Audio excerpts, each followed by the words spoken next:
Hi everybody, my name's Robin. Welcome to Pattern Team Live with Seamwork. Today we are going to be talking about sewing a knit neckband in. Everything okay? Hold on, we're checking our settings. Guys, what's going on? It's doing the orientation is locking. Can you hold that for a second? Oh, okay, maybe just hold it out of the tripod. Okay. Is it better now?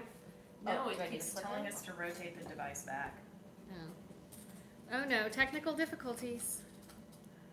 Oh no. I think it wants Okay, us you to know do what? it this orientation. Oh. We're just going to do it this orientation. Okay. Sorry guys, I know some people really don't like looking at the 1/3 of the screen, but there's some technical difficulties with the tripod, so we're gonna have to film it this way for today. Thank you for joining us. Welcome to Pattern Team Live. This is the first of the last 3 episodes. We're gonna have 2 more, one next week and one the week after, and that'll end our live experiment that we had for the summer. Today we are going to be talking about sewing in a knit neckband. Sometimes it's ribbed, sometimes it's just self fabric. We've had a few questions in the community about how to sew it in when the neckband cut piece is shorter than the neck of the body. So we're going to talk about that, why that is, and do a little demonstration. First, I wanted to talk about a couple of updates. The first is from our last video, Specialized Presser Feet. I mistakenly said that 2 stitches were interchangeable, a blind stitch, and I actually don't even know what the other stitch was called. I pointed to it really quickly. I'm not sure anyone caught what it was enough to know the name of it. It would say in your book, your manual. Anyway, they are not interchangeable. They look very similar, but the one that does not work for a blind stitch has stitches that are much closer together and are not quite as blind as the blind hem stitch. So again, I mentioned in the last video, but always check your sewing machine's manual to see which stitch you actually want, and always do a test. The second update is from, it might even be one of the first episodes we did, one of the first 3 I think, where we were showing how to add sleeves to something that is sleeveless. There was a comment on that video of someone who wanted to know more about removing sleeves to make something sleeveless from something that already has sleeves. We don't generally recommend that. Reason being, you'll get a lot of gaping in the armhole because the shoulder seam will be far off, and armholes with garments with sleeves tend to be lower armholes and come out a little further. So they come off of the body a little bit.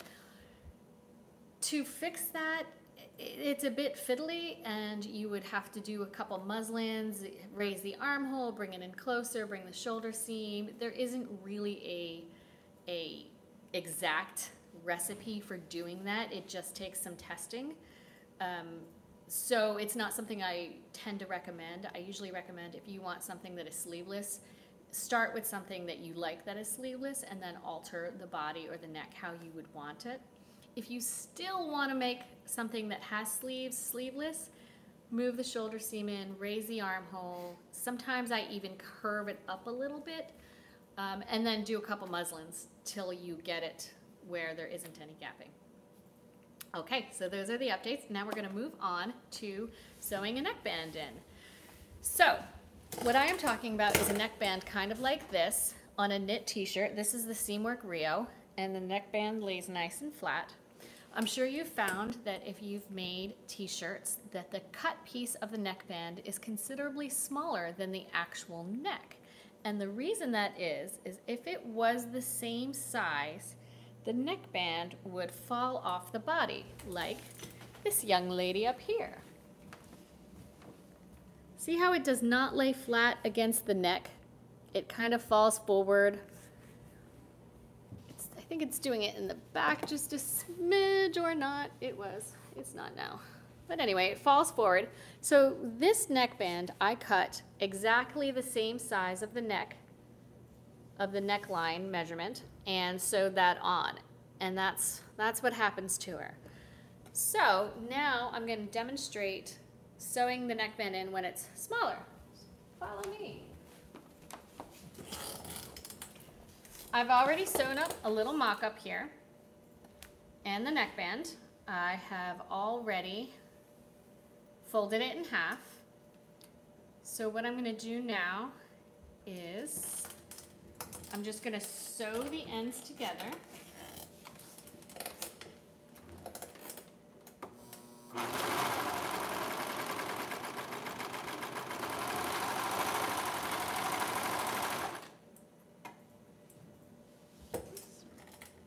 Okay, so step one, sew the ends together. Step two, I've got a nice little ring here. Step two is to mark it in quarters. So I have it folded in half at the seam, and I'm going to mark the other half. And then I'm going to open it up like this and match those two up. It's easier to see that way. Here's my pin, here's the seam. And I'm going to mark that end and that end. So I have it separated into 4 quarters. I have already done, come on around, already done the same with my neckband. Here's my back and my front. So those two are already marked. And then when I put those together, fold my neck, I mark the other end, the other 2 ends, and I have that separated into quarters. Okay? So the next step is to take the back part where it's sewn together, match it to your back neck, and do the same on the front. If you're notching, I don't always notch with the scissors. Sometimes I just mark it with a pen. Just make sure it's not visible. If you do, whoops, if you do notch with your scissors, just make sure you don't go past your seam line, because you don't want to see that little snip. Sometimes I don't mark it at all, and I just fold and mark it with pins. And that avoids the whole situation. Okay, so I've pinned our neckband in, and you can see how much more body garment there is to the neckband. That is okay.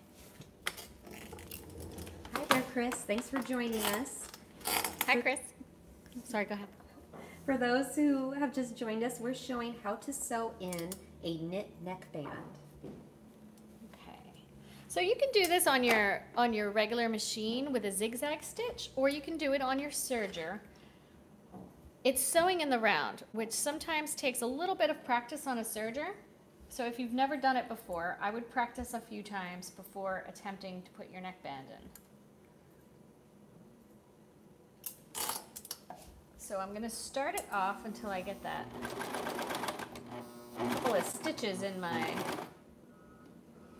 body, okay? And then here's our gap, and I'm going to stretch the neckband. Make sure my needles are in. I'm going to stretch the neckband to fit the body. I'm not stretching the body, just stretching the neckband.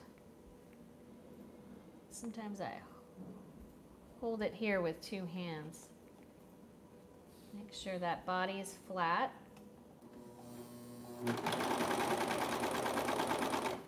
And there's a lot of pausing in it to make sure that you are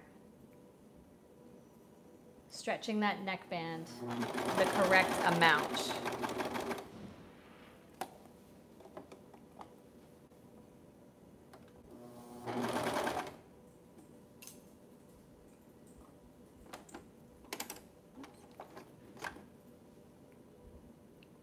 A little bit more.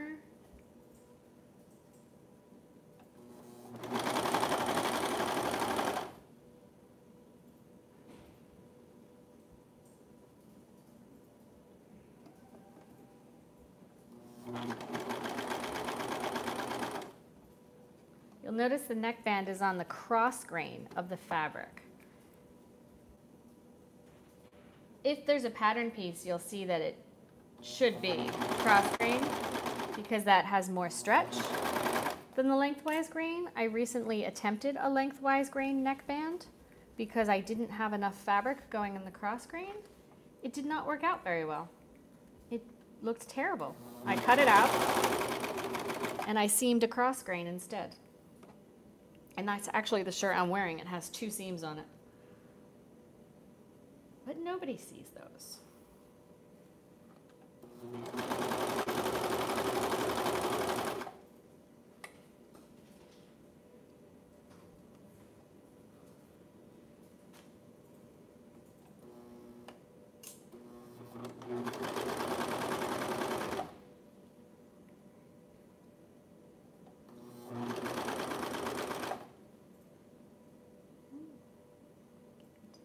Here. There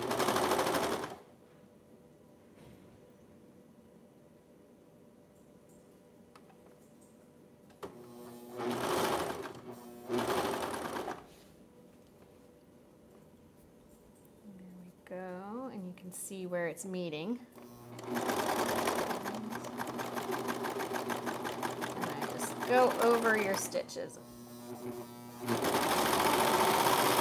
Right up. There are probably some really good videos about how to sew in the round on YouTube. I don't know if we have any. We should look that up. But it's a fun little thing to do. So then the last step, and this is a really important step that is often overlooked, and that is to press it. So I'm using a ham. You can use a sleeve board. You can carefully use a flat board, maybe, I don't know, don't quote me on that. I have a sleeve board at home, and that's what I usually use at home. I don't own a ham, I really need to buy one. But get a nice, good press in there.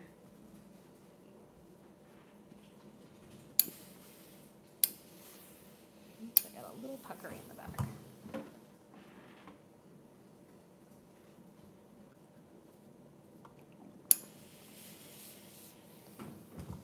Okay, now we are going to put it on. I'm just actually going to give it a little steam right here.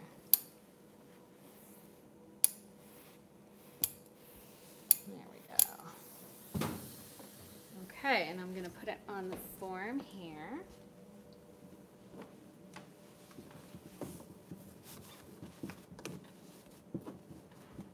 Go. There is a very big difference between this lady and that lady.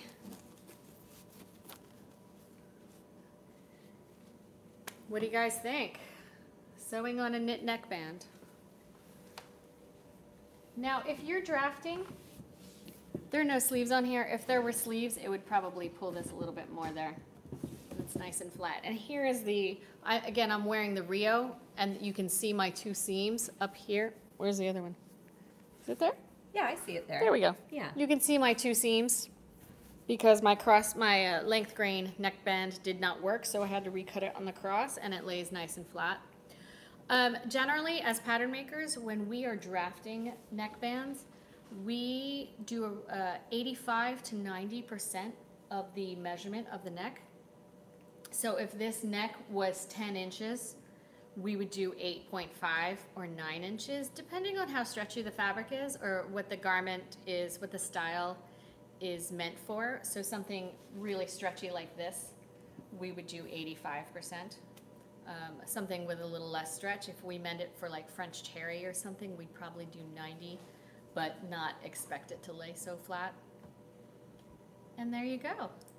I hope you guys have enjoyed this episode.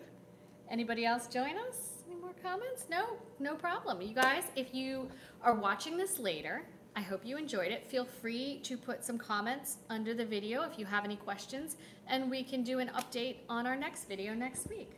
Otherwise, thank you so much for joining us. Have a great weekend and happy sewing. How do I stop it? Is there an end? Oh, I don't see an end.